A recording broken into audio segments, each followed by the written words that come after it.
స్వార్థ రాజకీయాల కోసం యువత భవిష్యత్తు నాశనం చేయొద్దని జై భీమరావు భారత్ పార్టీ ఎమ్మెల్యే అభ్యర్థి మరడాన వెంకట్ నాయుడు, విజయనగర్ పార్లమెంట్ అభ్యర్థి అరుణ్ కుమార్ అన్నారు. స్థానిక సూర్య రెసిడెన్స్ లో వెంకట్ నాయుడు మాట్లాడుతూ తమ కుటుంబం అనేక పార్టీలకు పనిచేసినప్పటికీ అన్యాయం జరిగిందని చెప్పారు. వైసీపీ కార్యకర్తగా సంపంగి వెంకట చిన్న అప్పలనాయుడు గెలుపు కోసం పనిచేశామని, రాజకీయ స్వార్థం కోసం పావుగా వాడుకొని అన్యాయం చేశారని ఆరోపించారు.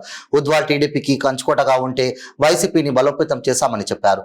గ్రామంలో 2 గ్రూపుల మధ్య గొడవ పెట్టి లబ్ధి పొంది తమ కుటుంబాన్ని నాశనం చేశారని ఆరోపించారు. సొంత గ్రామానికి వెళ్తే అక్రమ ఆస్తులు కేసులు పెడతామని బెదిరించడం సరికాదన్నారు. తమ గ్రామం వెళ్లి ఓటు హక్కు వినియోగించుకునేలా పోలీసులను కోరారు. పార్లమెంట్ అభ్యర్థి అరుణ్ కుమార్ మాట్లాడుతూ వెంకట్ నాయుడుకు భద్రత కలిగించాలని కోరారు. ఈ రోజు నువ్వు ప్రజాక్షేత్రంలో నువ్వు ఓట్లు అడుగుతూ ఉంటే నీకు సిగ్గు లేదా? యువకుల జీవితాలు తీయడానికి నువ్వు ఓట్లు అడుగుతూ ఉన్నావా? నేను రైతు పెద్దగా అనుకొని ఇంత అబద్ధం మాటలు ఇంకెన్ని రోజులు చెప్తావు చిన్నప్పలనాయుడు? నీకు కార్యకర్తగా పనిచేసినందుకు ఎంత సిగ్గుచేటుగా ఉందో నీ మనస్సాక్షిని అడుగుతున్నప్పలనాయుడు. నీ మనిషిగానా? వైఎస్ఆర్సీపీ పార్టీ కార్యకర్తలకు, అభిమానులకు, నా అన్నదమ్ములకి, మీకందరికీ కూడా తస్మత్ జాగ్రత్త అని నేను ఎందుకు అడుగుతూ ఉన్నానంటే, అన్నలారా మనమందరం ఒకే కుటుంబం నేపథ్యం నుండి వచ్చిన వాళ్ళం. ఆ నేపథ్యంలో మనమందరం కూడా కొంతమంది బలైపోయారు, కొంతమంది బలవుతూ ఉన్నారు. మీరు మాత్రం ఎట్టి పరిస్థితుల్లో చేస్తే సంపూర్ణంగా చేసేవారు అతను నమ్మకం కుదిరితే పర్వాలేదు. ఏమైనా సరే అసంపూర్ణము అని తెలిసిందా గ్రూప్ రాజకీయాలు పడతాడు. మన ఆర్థికంగా, మానసికంగా, అన్ని రకాలుగా మన యొక్క లోటుపాట్లు 5 సంవత్సరాలు తెలుసుకున్నాడు. కాబట్టి మన జీవితాలు ఖచ్చితంగా మన చేతితోనే మన కొలువే పిలిపించే ఒక ఆస్కార్ అవార్డు చిన్నప్పలనాయుడు. మీరు అపూర్వ అనుభవం అంటున్నారు. ఒక గాలివాటంలో ఒక వచ్చిన చిన్నప్పలనాయుడు 20 సంవత్సరాలు ఈయన ఎందుకు కూర్చోబెట్టారో ఇప్పుడు అర్థమవుతుంది. చిన్నప్పలనాయుడు మీక మళ్ళీ ఒక్కసారి పట్టం కట్టాలి. కాబట్టి బొబ్బుల నియోజకవర్గంలో ఉన్న యువకులకు, అక్క చెల్లెలకు, అన్నదమ్ములకు, పాత్రికేయులకు, విద్యావంతులకు, మేధావులకు అందరూ కూడా ఈ లెటర్ పేరు చూసిన తర్వాత అయినా సరే క్షుణ్ణంగా చదవండి. ఇది మన జీవితాలను ఏ విధంగా నిర్వియోగం చేయాలో చిన్నప్పలనాయుడికి తెలుసు. లెటర్ పేరు అనేదండి మన భవిష్యత్తుని కాపాడడానికి, మనకి ఉన్నతమైన స్థానాలకి, ఉద్యోగాలకి ఒక శాసనసభ్యుడు ఇస్తాడు. ఇది దేనికి ఇచ్చాడండి చిన్నప్పలనాయుడు? దేనికి ఇచ్చావు? నీ అవసరాల కోసమా? నీకు అర్థమవుతుందా? నువ్వు ఇచ్చింది ఎన్ని జీవితాలు పోనాయో, ఎన్ని జీవితాలు నాశనం అయ్యాయో, ఎంతమంది చేయలు పాలయ్యారో. బుద్ధి లేదోడా? నీ వ్యవస్థని నాయకుడు అయిపోయావు. నీ అధికారం పాఠానికి ఇంకా నీ చుట్టుపక్కల ఉన్న వాళ్ళు ఇంకా చెప్పుడు మాటలు ఇంకా విని తప్పుడు కేసులు పెట్టిస్తున్నావే. నీకు చేత కాకపోతే ఇంట్లో కూర్చో. వెళితే ప్రైవేట్ అయితే అలిసిపోతావు, అరగంటకి మరిచిపోతావు. ఇది నీ సమస్యలను మర్చిపోతున్నప్పుడు ఇది నీ శాసనసభ్యులకు ఎందుకు? నీకేమో దక్కిస్తున్నారు? ఇది దుహంకారం. కాబట్టి అందరినీ కూడా మేధావుల్ని, లాయర్లని, డాక్టర్లని, మొబ్బుల్ని ఎదురున్న ప్రతి ఓటర్ని కూడా అడుగుతూ ఉన్నా. ఇది నా యొక్క మనస్సాక్షితో నేను అనుభవించిన క్షోభ. ఆ దుర్మార్గరావు ఆ రోజు ఈ లెక్కతో ఇవ్వకపోతే ఈ రోజు నా మాస్టర్ ఆనందంగా ఉన్న కుటుంబం, మావి కొన్ని కుటుంబాలు సర్వనాశనం చేశావు. నువ్వు అనుకున్నావు నేను రాను అని. జడాశ్రవణ్ కుమార్ గారు ఉన్నారు. నువ్వు ఈ రోజు ఈ ప్రజాక్షేత్రంలో నువ్వు తప్పించుకుంటావు అనుకుంటున్నావు.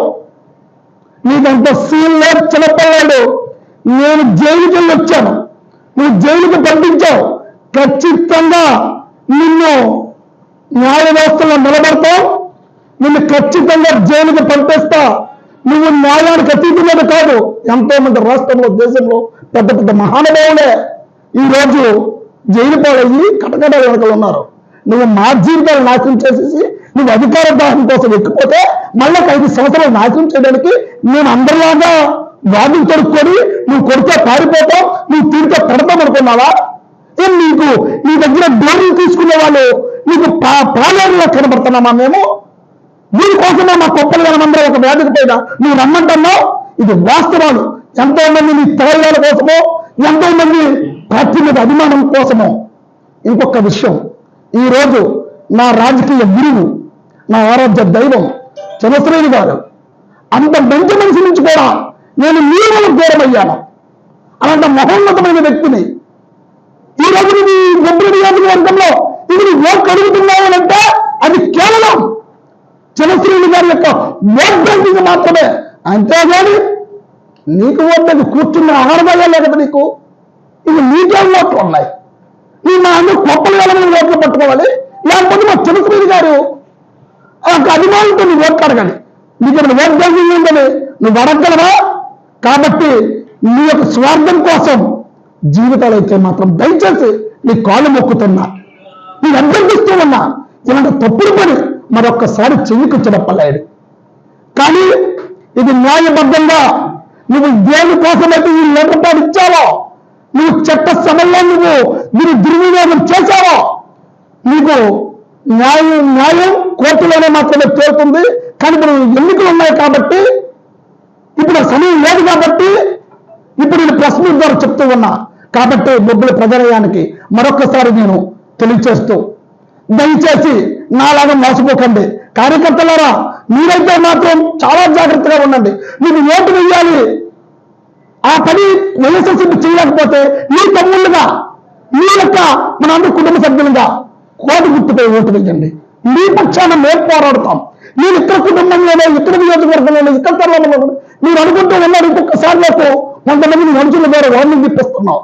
నేను అధికారంలోకి రాని, నీకు అధికారం రానికి కవలో ఉన్నావేమో, అధికారం రావాలని కావడం డిసైడ్ అయిపోయింది, నువ్వు ఇంటికి వెళ్ళిపోతావని. నువ్వు అధికారంలో నువ్వు ఇంకా భయపడుతూ ఉంటే నువ్వు వస్తావనేది, నువ్వు అధికారంలోకి వచ్చినా సరే నువ్వేం చేయలేదు చెప్పలేడు. ఎందుకో తెలుసా, అక్కడ మా అధ్యక్షుడు ఎవరో జనా శ్రవణ్ కుమార్.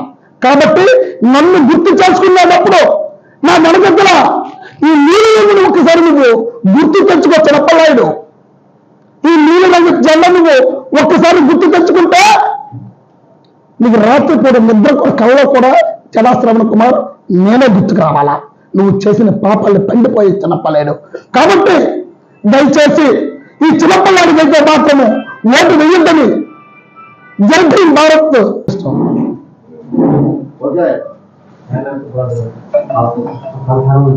జై భీమరావు భారత పార్టీ అధ్యక్షులు జడా శ్రావణ కుమార్ గారు ఆధ్వర్యంలో మొన్న బొబ్బిలి నియోజకవర్గంలో ఒక భారీ బహిరంగ సభ విజయనగరం జిల్లా మందం ఎమ్మెల్యే గారు అందరం కలిపి ఏర్పాటు చేయడం జరిగింది.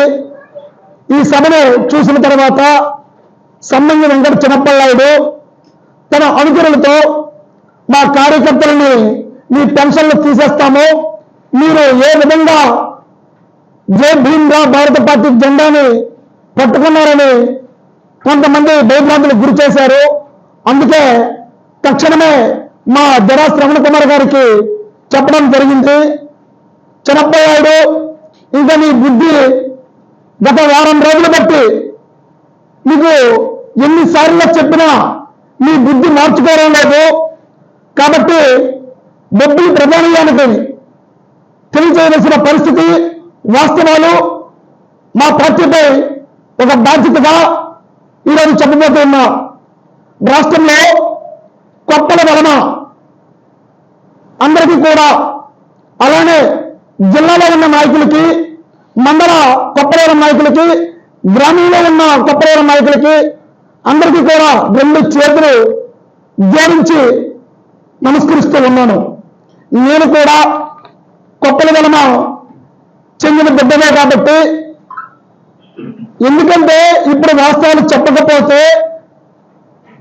గత 5 సంవత్సరాల్లో ఏ విధంగా అయితే నేను నాశనం అయిపోయామో చిన్నప్పని నమ్ముకొని, మరొకసారి మనం అవకాశం ఇస్తే చిన్నప్పలాడు చేసిన ద్రోహాలన్నీ బయట పెట్టకపోతే నాలాంటి యువకులు, కుటుంబాలు అన్నీ నాశనం అయిపోతాయి. కాబట్టి సమయం లేదు. కాబట్టి 13వ తేదీన జరుగుతున్న ఎన్నికలలో నీ ఓటును చిన్నప్పలాయుడికి ఎందుకు నేను వెయ్యొద్దు అంటానంటే, అసలు విషయాలన్నీ కూడా చాలా ఉన్నాయి, నిజ స్వరూపమన్నీ చేతులని బయట పెట్టవలసిన అవసరం ఉంది. కానీ తక్కువ సమయం వల్ల ఇప్పుడు నేను కొన్ని విషయాలు చెప్తాను. మాది ఉద్దవాల గ్రామం, తెరలా మండలం. మా మాస్టర్ గారు తెలుగుదేశం పార్టీలో ఒక కీలక పాత్ర పోషించారనేది జగమెరిగిన సత్యం. ఈ చిన్నప్పలనాయుడు ఒక్కసారి నాకు అవకాశం వచ్చింది. వైఎస్ఆర్ కాంగ్రెస్ పార్టీ జగన్మోహన్ రెడ్డి నాకు అభ్యర్థిగా నిలబెట్టారని 2019లో అందరి కాళ్ళు వేళ్ళు పట్టుకొని నాకు ఈ అవకాశాన్ని కొప్పలేని జాతికి నాకు అవకాశం వచ్చిందని అడుగుతూ ఉన్న సమయంలో ఎట్టి పరిస్థితుల్లో కూడా మా మాస్టర్ గారు పసుపు అనేది ఆయన ఎత్తుకున్న జెండాని ఎన్నో విధాలుగా పార్టీని బలోపేతం చేసుకుంటూ వస్తుంటే నాకు వచ్చిన అవకాశానికి ఒక్కసారి నాకు సాయం చేయరని అనేక బహిరంగ సభల్లో ఈ చిన్నప్పలనాయుడు చెప్పడం జరిగింది. కానీ ఎన్ని ఒడిబడికలు వచ్చినా మా మాస్టర్ గారు ఎదరలేదు, బెదరలేదు. అలాంటప్పుడు ఈ దుర్మార్గుడు వాడి గెలుపు కోసం, మాది పెద్ద గ్రామం కాబట్టి అనేక గ్రామాలలో మా మాస్టర్ యొక్క ఇంప్లికేట్ చేయగలడని తెలుసుకున్నాడు.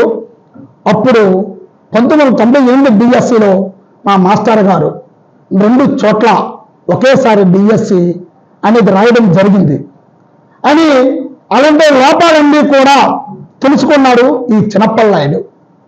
ఈ తెలుసుకున్న విషయాల్ని నాకు నువ్వు సాయం చెయ్యలేదు కదా, నా గెలుపుకి నువ్వు ఉపయోగపడలేదు కదా అని ఈ దుర్మార్గుడు నన్ను వాడుకొని అతను ఒక లెటర్ ప్యాడ్ ప్రభుత్వంలో ఏర్పడిన వెంటనే, ఇది చిన్నప్పలనాయుడు ఇచ్చిన లెటర్ ప్యాడ్. ఈ లెటర్ ప్యాడ్ యొక్క ఉద్దేశం ఏంటండి? ఇది దేనికి ఇస్తారంటే ప్రభుత్వం ప్రజలకి ఉపయోగపడాలని మనం అధికారం ఇస్తే మీకు సాయం చేయలేదని మా మాస్టర్ గారికి అతని యొక్క ఎంక్వైరీ చేపించి అతని భయభ్రాంతులు గురి చేసి ఆర్థికంగా, మానసికంగా మెంటల్ టార్చర్ పెట్టి 2019లో జరిగిన తర్వాత ఈ ఎన్నికల్లో జరగబోతున్న ఎంపీపీ జడ్పీటీసీలకి నువ్వు వాడుకొని నువ్వు నా పార్టీలో నువ్వు జాయిన్ అవ్వకపోతే నువ్వు జైలు పాలవుతావని అనేక రకాలుగా నువ్వు ఇబ్బందులకు గురి చేసి మా మాస్టర్ గారిని ఆర్థికంగా కూడా నువ్వు భయపెట్టి అన్ని రకాలుగా నువ్వు వాడుకున్నావే. నువ్వు మనిషివేనా?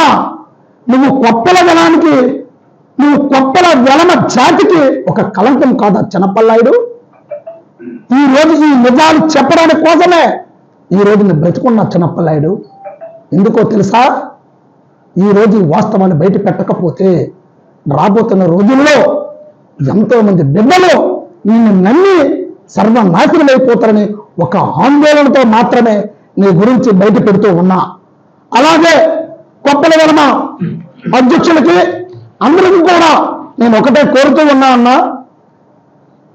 మరి ఏ విధంగా మరి ఈ కొప్పల వెలమని చెప్పేసి చిన్నప్పలనాయుడు యొక్క అధికార దాహానికి మనమందరము సపోర్ట్ చేస్తే నాకు ఏ విధంగా అయితే జరిగిందో కొంతమంది వ్యక్తులు పేరు రాసి కూడా చనిపోయినా సరే ఎవరు అడగలేడని ఒక నీకు ధైర్యమా? మేము అన్ని రకాలుగా ఈరోజు నీకు తెలుసో తెలియదో చిన్నప్పలనాయుడు, నేను నీకు డైరెక్ట్గా ఎన్నో సందర్భాల్లో చెప్పాను. నా వెనకట్లో నువ్వు ఎవరో తెలుసా? తెలియకపోతే మళ్ళీ ఒక్కసారి నీకు గుర్తు చేస్తాను. ఎందుకంటే నీకు వయసు మళ్ళింది కాబట్టి. నీకు ఉదయం చెప్తే రాత్రి గుర్తుండదు, రాత్రి చెప్తే మధ్యాహ్నం గుర్తుండదు. కాబట్టి మళ్ళీ చెప్తున్నా, ఈ రాష్ట్ర మా అధ్యక్షులు తెలియకపోతే ఒకసారి నెట్లో కొట్టు చిన్నప్పలనాయుడు, జడా శ్రవణ కుమార్ అంటే ఎవరో నీకు గుర్తుకొస్తుంది. ఈ రోజు నువ్వు ఈ ప్రజా